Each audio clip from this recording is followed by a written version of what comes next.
Bismillahirrahmanirrahim. Assalamualaikum warahmatullahi wabarakatuh.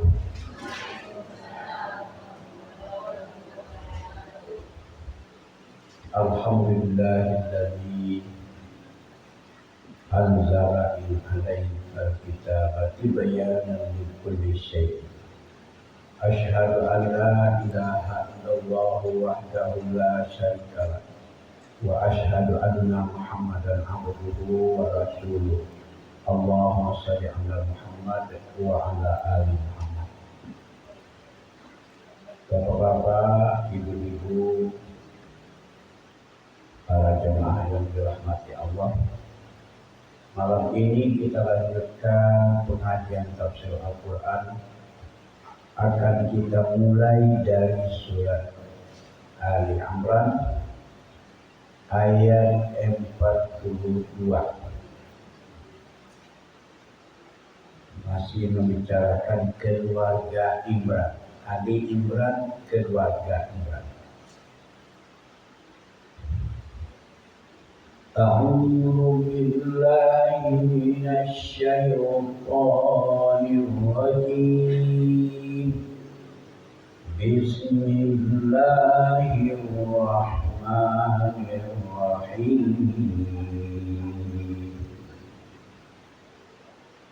Wa idh qalatil malaikatu ya Maryam innallaha astafaki wa tahharaki wastafaki ala nisa'il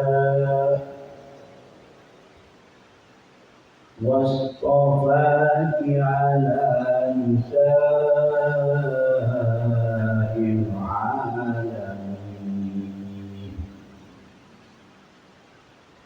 Wa idh qalatil malaika, dan ingatlah wahai Muhammad ketika berkata malaikat. Malaikat apa? Malaikat Jibril. Jadi ketika berkata malaikat Jibril kepada Maryam, apa kata malaikat Jibril kepada Maryam? Ya Maryam, innallaha astafaki, sesungguhnya Allah telah memilih engkau. Itu kata malaikat. Wahai Maryam, sesungguhnya Allah benar-benar telah memilih engkau. Memilih engkau untuk apa dipilih? Untuk melahirkan seorang nabi. Nanti ada nabi yang akan dilahirkan oleh Maryam. Nah, itu maksudnya. Tidak ada perempuan lain yang dipilih, cuma engkau yang dipilih oleh Allah untuk melahirkan seorang nabi. Wa tahharaki, dan Allah pun telah mensucikan engkau. Mensucikan dari dosa-dosa, mensucikan dari kotoran. Dan dia tidak pernah datang bulan.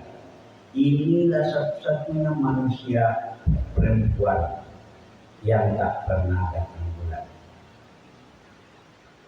Dia bersih dan suci.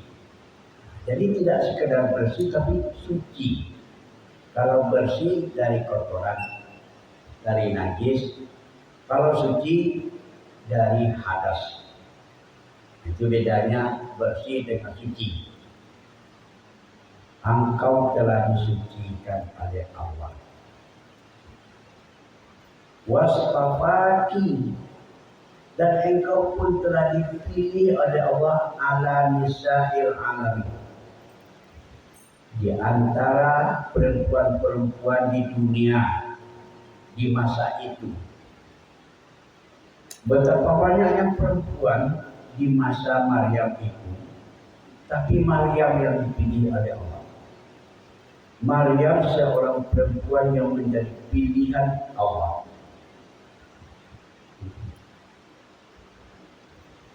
Kenapa?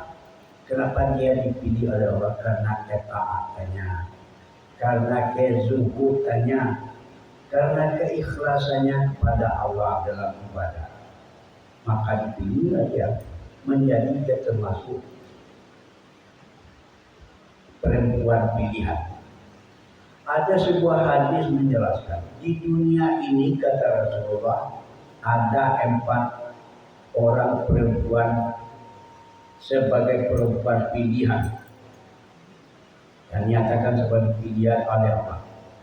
Mana perempuan yang 4 itu? Yang pertama Maryam binti Imran. Maryam putri Imran. Yang kedua namanya Asia istri Fir'aun. Itu juga perempuan pilihan. Yang ketiga Khadijah binti Khuwailid, istri Rasulullah. Yang keempat Fatimah binti Muhammad Rasulullah sallallahu alaihi wasallam.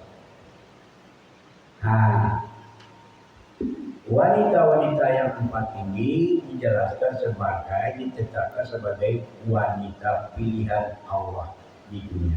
Itu namanya sama dengan yang dinyatakan Allah kepada Maryam, wasfafaki, engkau adalah perempuan pilihan.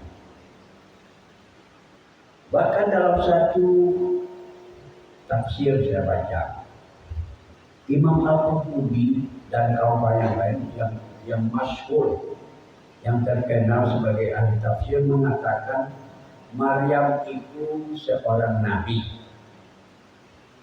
Dialah satu-satunya nabi perempuan dari kalangan perempuan, bukan rasul. Dia nabi, bukan rasul. Kalau nabi, dia menerima perintah dari Allah untuk diamalkan sendiri. Jadi datang perintah dari Allah, diamalkannya sendiri. Tidak wajib menyampaikan kepada orang lain. Tapi kalau rasul, dia menerima perintah dari Allah, wajib menyampaikan kepada orang lain. Adapun rasul itu mesti laki-laki. Tidak ada rasul yang perempuan.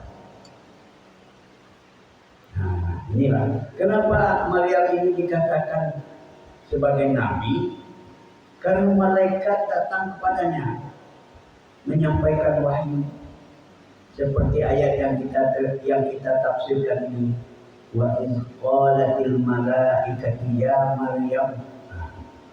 Ketika berkata malaikat Jibril kepada Maryam, wahai Maryam, Allah telah memilih engkau, Allah telah mensucikan engkau, Allah telah menjadikan engkau sebagai perempuan pilihan di dunia ini. Itulah Bapak-bapak dan Ibu, perempuan yang menjadi nabi adalah Maryam binti Imran.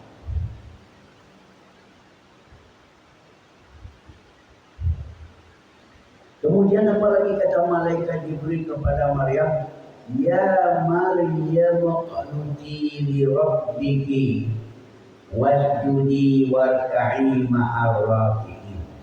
Itu disampaikan malaikat. Wahai Maryam, uqnuti. Qunut artinya taatlah kepada Tuhan engkau. Uqnuti li rabbiki. Jadi kata-kata qunut itu kalau di waktu subuh orang baca doa qunut, artinya doa orang yang taat memohon kepada Tuhannya. Itu nama orang yang taat, khusyuk dan tunduk kepada Allah, itu namanya orang yang qunut. Qanitin, jamaknya qanitin, orang-orang yang taat kepada Allah. Jadi perintah Allah kepada Maryam, hai Maryam, taat dan tunduklah kepada Tuhan engkau. Wasjudi, dan sujudlah engkau. Warka'i, dan rukulah ma'arrafiin bersama orang-orang yang ruku. Jadi ini maksudnya sholat. Sholatlah engkau wahai Maryam. Karena di dalam sholat itu ada sujud, ada ruku. Nah, jadi sujud itu maksudnya sholat. Tempat sujud itu disebut masjid. Nah, artinya tempat masjid itu tempat orang-orang menunaikan sholat. Jadi perintah ini adalah menyuruh Maryam sholat. Sehingga Maryam itu banyak sekali sujudnya, banyak sekali rukuknya. Karena ketaatannya itulah Allah memilihnya seorang perempuan yang menjadi pilihan Allah di dunia. Tuh.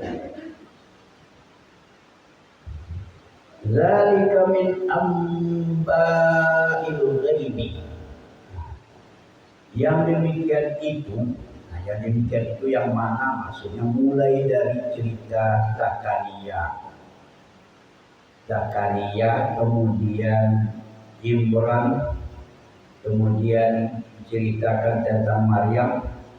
Cerita-cerita itu terjadi beribu tahun yang lalu. Diceritakan oleh Allah kepada Nabi Muhammad. Nah, inilah maksudnya. Yang demikian itu adalah merupakan ambai, berita-berita al-ghaibi, berita-berita gaib. Nuhi, yang kami wahyukan kepada engkau. Nuhi ilaika, kami wahyukan kepada engkau wahai Muhammad. Jadi Allah menceritakan peristiwa keluarga Imran kepada Nabi Muhammad. Kalau sekiranya Allah tidak menjelaskan itu, Nabi Muhammad tidak akan tahu siapa Imran, siapa Zakaria, siapa Muhammad, Maryam binti Imran, tidak akan tahu sama sekali. Nah, tapi Nabi tahu karena Allah yang mewahyukan kepadanya cerita-cerita gaib. Kenapa dikatakan cerita-cerita gaib? Karena wa ma kunta ladaihim, engkau tidak pernah berada di hadapan mereka. Nabi Muhammad belum lahir. Kita beri berapa ribu tahun jaraknya itu daripada Nabi Muhammad ke Nabi Musa kepada keluarga Imran ini.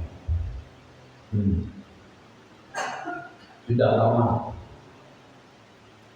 Nah, jadi Nabi tidak berada di situ. Waktu peristiwa ini terjadi, Nabi tidak berada di situ. Oleh sebab itu, ini adalah berita gaib. Yulquna aqlamahum ayyuhum yakfulu Maryam.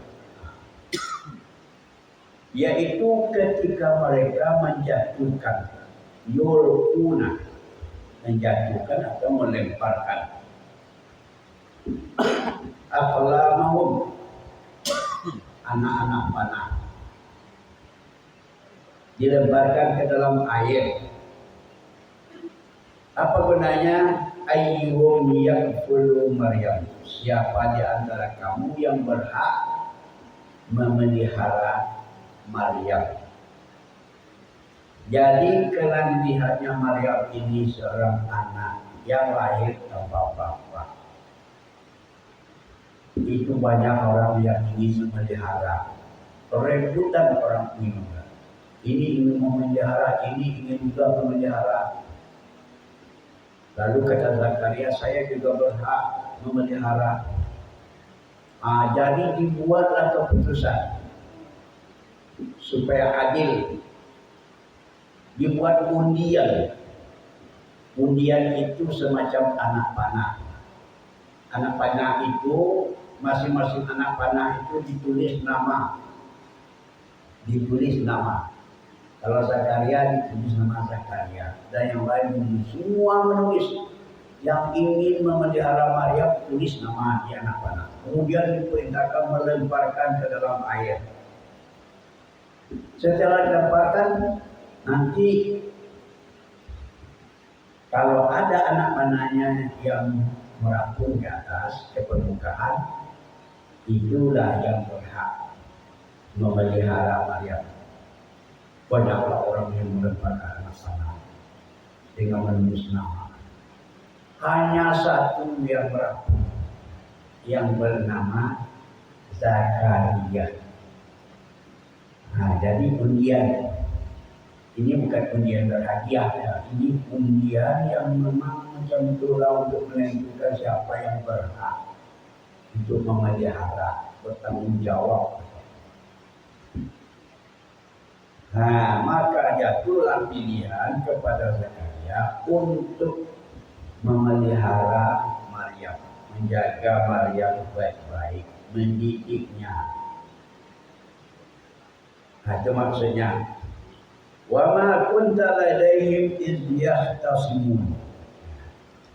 Dan tidak adalah engkau di hadapan mereka ketika mereka itu yahtasimun, berkhusumat, bersengketa.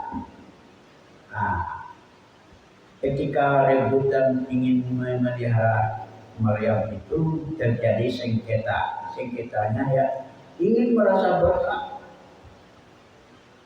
Ingin merasa berhak. Jadi bertengkar. Nah, akhirnya diselesaikan dengan cara menjatuhkan anak-anak ke dalam air sebagai undian. Macam itulah kejadian. Nah, setelah itu, setelah Maryam ini nampak mulai dewasa, setelah beranjak dewasa, lalu berkata lagi malaikat Jibril kepadanya, "Izqalatil malaika." Ingatlah wahai Muhammad, ketika malaikat Jibril berkata kepada Maryam, "Ya Maryam, innallaha yubashshiruki bi kalimatin minhu." Wahai Maryam, sesungguhnya Allah memberi kabar gembira kepada engkau dengan kalimat daripadanya. Dengan kalimat, maksudnya kalimat apa? Kalimat takwin namanya. Jadi kalau satu-satu kalimat saja kita tidak paham kalimat apa. Kalimat takwin, kalimat mengadakan. Karena Allah akan mengadakan seorang bayi, seorang janin di dalam rahim Maryam. Dengan cara bagaimana? Dengan cara kun. Akun itu artinya takwin, mengadakan. Dan kalau Allah ingin menciptakan sesuatu, dia cukup dengan kun saja. Ingin menciptakan langit dan bumi, cukup baca kun saja. Jadilah dia. Jadilah engkau, maka jadinya. Jadilah engkau wahai Isa di dalam rahim Maryam, maka jadilah dia. Itu namanya kalimat itu. Allah telah memberi kabar gembira kepada engkau dengan kalimat kun, dengan kalimat takwin daripada Allah. Nah, nanti engkau akan mengandung janin dan akan melahirkan seorang bayi, ismuhul Masihu bin Maryam. Isa bin Maryam. Namanya nanti kata malaikat Jibril Al-Masih, Isa bin Maryam. Sudah diberi nama. Al-Masih itu gelar, Isa namanya. Al-Masih itu apa artinya? Kalau dijelaskan ya, Al-Masih itu artinya mengusap, menyapu atau membasuh. Dari kata-kata masaha, masihun, wamsahu birukusikum. Nah, kalau kita akan berwudu, wamsahu biru'usikum, usap kepalamu. Nah, atau sapu kepalamu. Maka wajib menyapu kepala dalam berwudu. Nah, dari kata-kata wamsahu itulah yang Masih al-Masih. Namanya Isa al-Masih. Orang menyebut Masehi. Masehi. Jadi tahun Masehi itu diambil dari kata-kata al-Masih, M. Kapan dimulainya tahun Masehi? Sekarang sudah 2025 tahun. Berarti 2025 tahun yang lalu Nabi Isa ini lahir. Sudah lebih 2000 tahun, 2025 tahun sampai sekarang Nabi Isa. Tanggal 1 mulai lahir Nabi Isa. Dihitunglah tahun awal tahun di situ. Namanya tahun Masehi.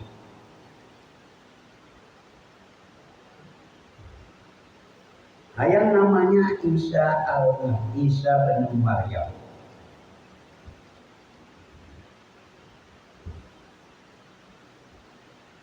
Jadi nanti Isa bin Maryam itu wajihan fid dunya. Wajihan fid dunya. Wajah. Nah, wajah itu asal katanya dari wajah. Wajah itu yang terletak di muka kita.